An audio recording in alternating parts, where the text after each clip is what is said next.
পশ্চিমবঙ্গে বিধানসভা নির্বাচনের ১৫২টি আসনে কথার লড়াই ও বিভিন্ন ইস্যুতে পাল্টাপাল্টি নিশানার পালা শেষ।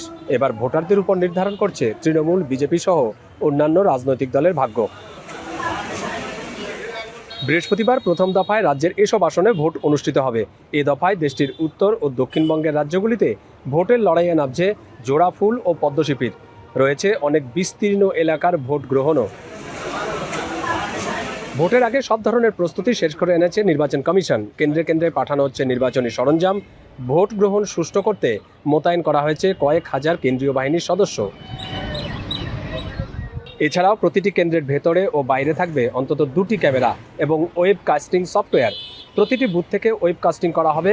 এর মাধ্যমে সরাসরি বুথ থেকেই ভিডিও দেখতে পারবেন কন্ট্রোল রুমে থাকা নির্বাচনী পর্যবেক্ষণের কাজে নিযুক্ত কর্মকর্তারা।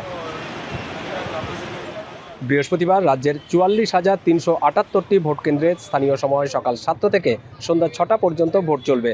প্রথম দফায় মোট ভোটারের সংখ্যা প্রায় ৩,৬০,০০,০০০। এখনো পর্যন্ত কোনো সংঘাত, সহিংসতার খবর পাওয়া না গেলেও প্রচারণার সময় সংঘটিত হামলা, পাল্টা হামলা ঘিরে বাড়ছে উদ্বেগ। শেষ দিনের প্রচারণায় পশ্চিম মেদিনীপুর ও মুর্শিদাবাদে সংঘর্ষের ঘটনা ঘটেছে। এদিকে নির্বাচনের একদিন আগে ট্রাইব্যুনালে ১৩৬ জনের ভোটাধিকার প্রয়োগের সুযোগ ফিরিয়ে দেওয়া হয়েছে।